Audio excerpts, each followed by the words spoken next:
man, you ever stumble on something so wild, so obvious. But nobody wants to actually say it out loud. Like it's sitting right there in front of you.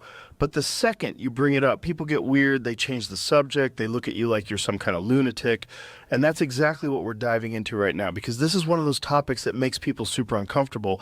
But once you start peeling it back, once you start connecting the dots, you realize it's not a conspiracy theory. It's not some tinfoil hat nonsense. It's real power, real influence. And it's been happening for decades right under our noses. And the craziest part is it involves presidents, policies, wars, and the kind of decisions that shape the world. And yet the average person barely hears about it because the media frames it soft and the politicians play the same script every single time. But man, if you stick with me through this, if you really ride this out, you're going to see why people keep asking, who's actually calling the shots? Who's really in control? And why America keeps making the same moves over and over, no matter who's sitting in the Oval Office. So buckle up, because this is going to get uncomfortable. It's going to get raw. And once you hear it, you can't unhear it. Dude, it's wild when you start digging into the whole U.S. Israel thing, because this isn't just some recent bromance. This has been going on for decades, like baked into the DNA of American politics, and nobody even questions it anymore. It's just this unshakable bond where billions of dollars in aid flow over every single year, like clockwork. No matter who's in office, Democrat, Republican, doesn't matter. The check gets written, and you start to wonder, why is this so untouchable? Why does this relationship have such a sacred status?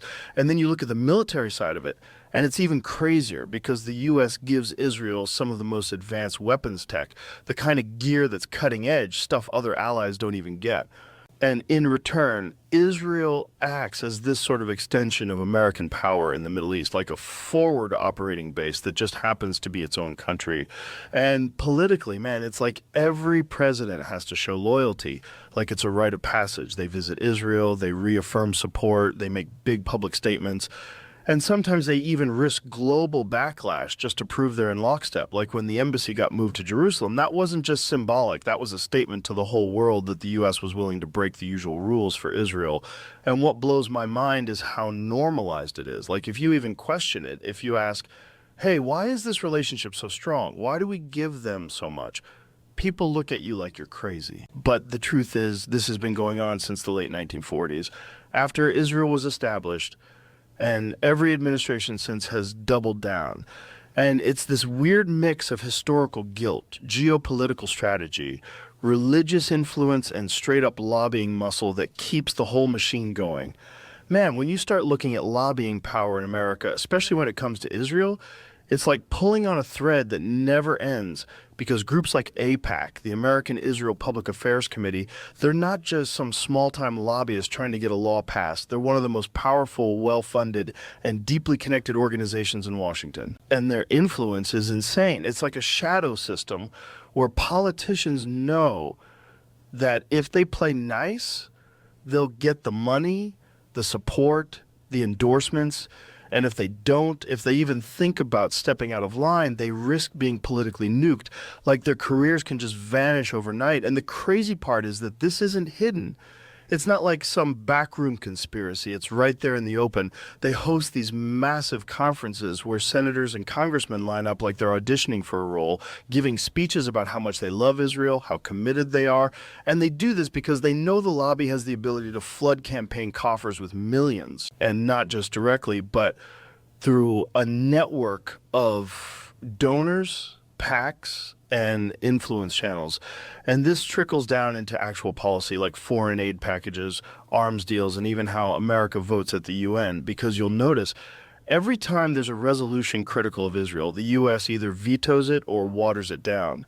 And you think, wait a second, is this really in America's best interest? Or is this the lobby flexing? And what makes it wild is how bipartisan it is. Like most issues in America are divided straight down the middle, left versus right. But when it comes to Israel, both sides compete over who can be more supportive. And that's not natural. That's pressure, that's influence, that's lobbying, working at the highest level. And when you talk to people in politics off the record, they'll straight up admit it. They'll say, yeah, AIPAC is one of the groups you don't cross because they have the reach to destroy your campaign before it even starts. And it's not just about money either. It's media access. It's the ability to shape the narrative to make sure certain voices get amplified and others get drowned out. And the average American has no clue how much of their foreign policy is basically engineered through these back channels of influence.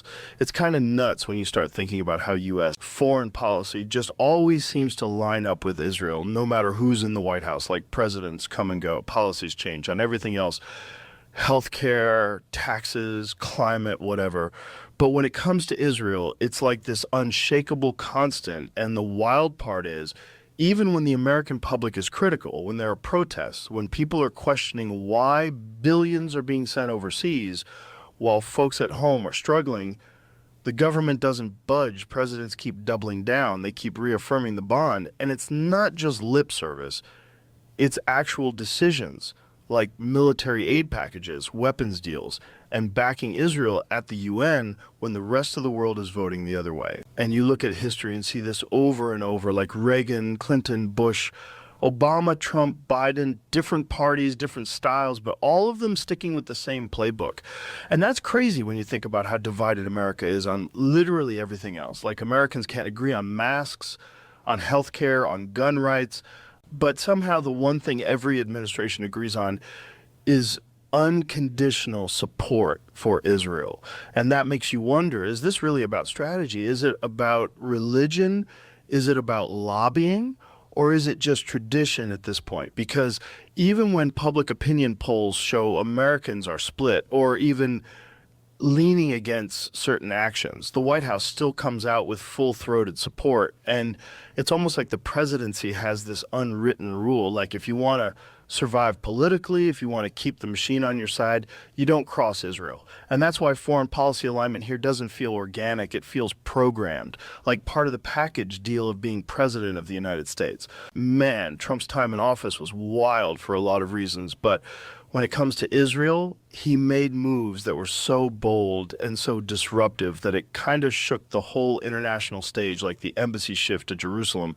That wasn't just some minor adjustment. That was a giant middle finger to decades of U.S. policy and basically the global consensus, because for years, every president before him, Republican or Democrat, had the chance to do it, and they always pulled back. They knew how explosive that decision was, how it could ignite tensions in the Middle East.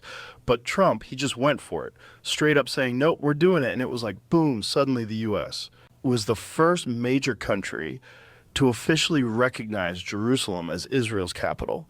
And then you add in the Golan Heights thing. Man, that was even crazier because that's land Israel captured from Syria back in '67.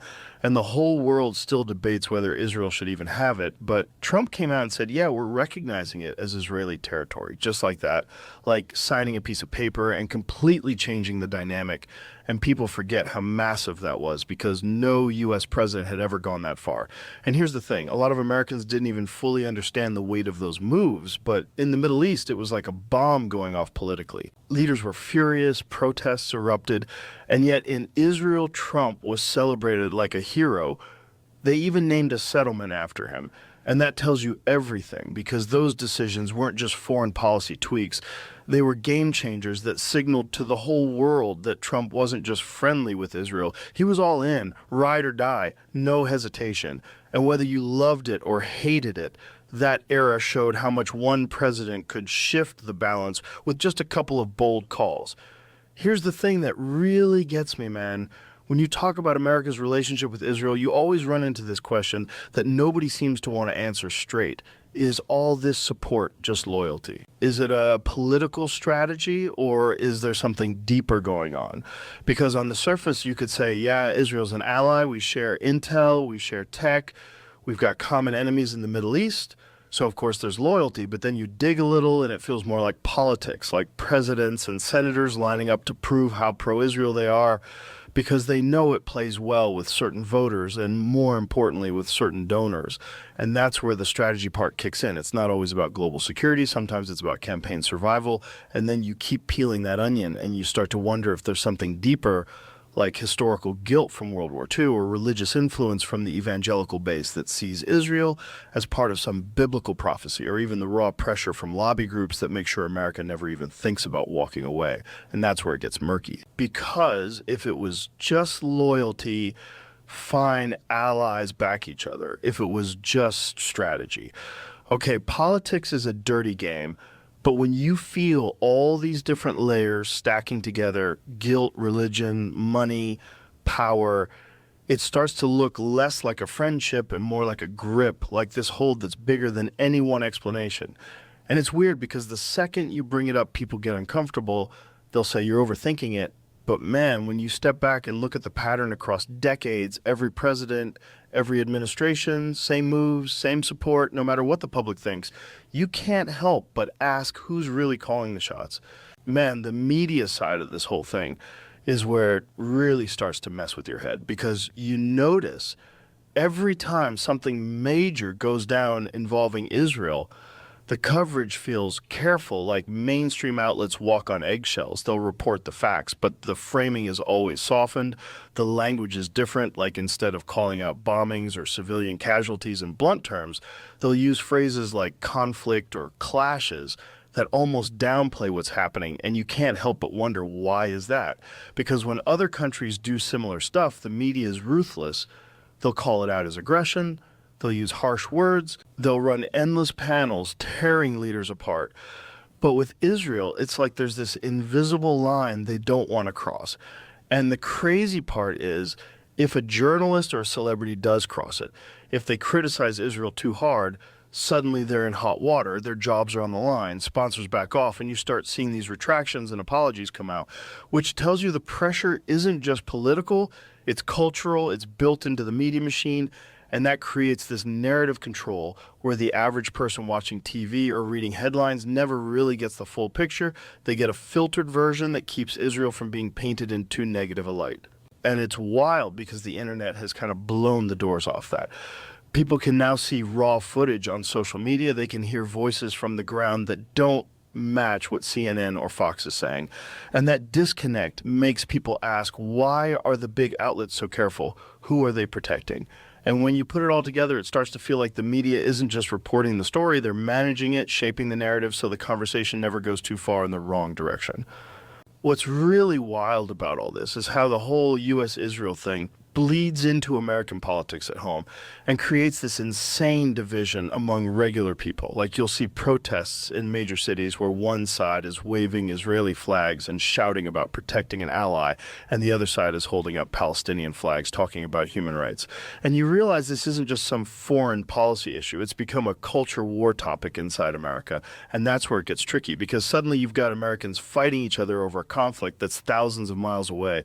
And the debate always comes down to this question of freedom versus like, are we making decisions because it's the free, independent choice of a sovereign nation, or are we being steered by outside forces and pressure groups that make sure support for Israel never gets questioned?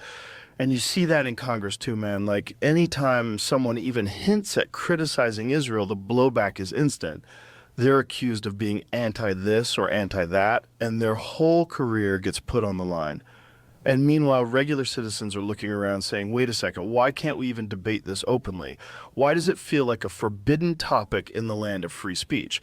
And that tension builds into this bigger political divide where one side thinks unwavering support for Israel is patriotic, and the other side thinks it's proof America isn't really free in its choices. And that's dangerous because it erodes trust in the system.